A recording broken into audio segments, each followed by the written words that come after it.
Bonjour chers amis, en ce lundi 20 avril, j'ouvre mon carnet de bord que j'ai ouvert au tout début de cette période de confinement et je notais ceci le 21 mars dernier. Qu'est-ce qui est en train de changer en profondeur dans la société française? Quelles vont être les conséquences sur l'économie, sur les relations humaines, sur l'éducation, les familles?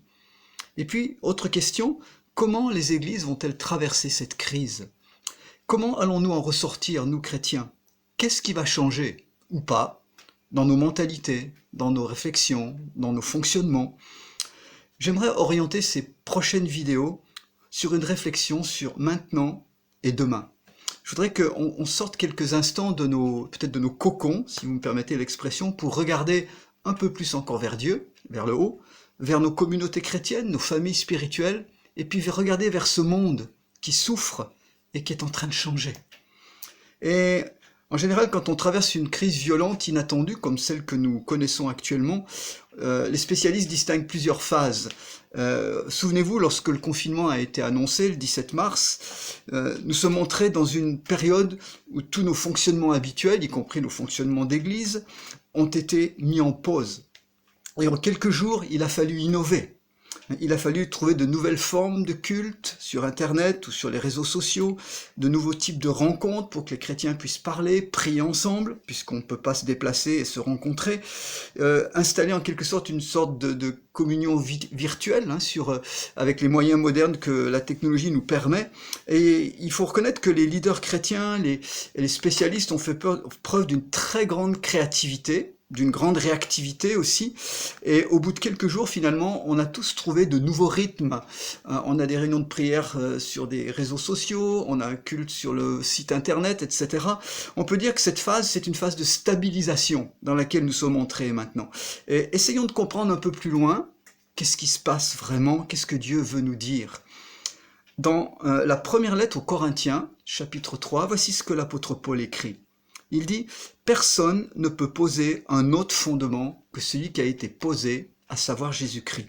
Or, si quelqu'un bâtit sur ce fondement avec de l'or, de l'argent, des pierres précieuses, du bois, du foin ou du chaume, l'œuvre de chacun sera manifestée, car le jour la fera connaître, parce qu'elle se révélera dans le feu, et le feu éprouvera ce qu'est l'œuvre de chacun. » Paul nous parle ici de trois choses principales. Il nous parle d'abord d'une fondation. Et notre fondation, c'est la foi que nous sommes sauvés, la foi dans le salut en Jésus-Christ, mort et ressuscité pour nous. Et puis, il parle ensuite d'une manière de bâtir. Qu'est-ce que nous bâtissons et avec quoi et comment? Et donc, troisièmement, il nous parle de matériaux. Et on voit ici que Paul fait allusion à deux sortes de matériaux. Et donc à deux types de construction. Il y a des matériaux qui vont passer au travers du feu, comme il dit, comme de l'or et de l'argent ou des pierres précieuses, d'autres qui vont brûler. Et donc, en fonction de cela, deux types aussi de récompenses différentes. Mes amis, ce temps de confinement, on ne cessera de le répéter, c'est un temps d'arrêt. Pour examiner d'abord nos cœurs en profondeur, mais aussi nos œuvres, nos programmes, nos façons de vivre l'Église et nos relations, notre façon même de servir Dieu, nos concepts sur ces domaines-là. J'aimerais dire ceci sur la base du texte de l'apôtre Paul. Certaines choses doivent mourir. Il y a des matériaux anciens, du bois, du chaume, de la paille, comme le dit Paul.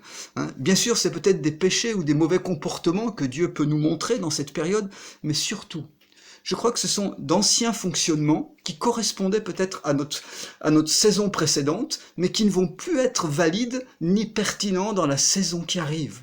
Et le Seigneur nous dit, voilà, ces choses-là, il faut qu'elles viennent à la surface et nous devons courageusement les évacuer, les passer au feu maintenant, parce que d'autres matériaux doivent émerger.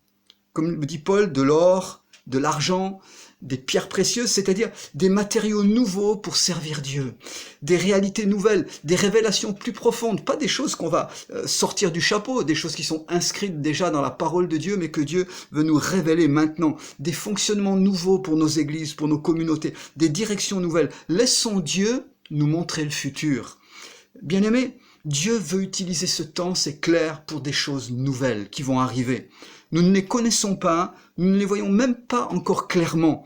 Mais pour qu'elles arrivent, il faut d'abord que nous renoncions aux choses inutiles, qui étaient bonnes un temps, mais qui ne le seront plus dans l'avenir. Et par la prière ce matin, je veux appeler des projets nouveaux, des pensées nouvelles, des mentalités nouvelles dans nos vies, dans notre manière de servir Dieu, dans notre manière de vivre le royaume de Dieu maintenant, dans ce 21e siècle.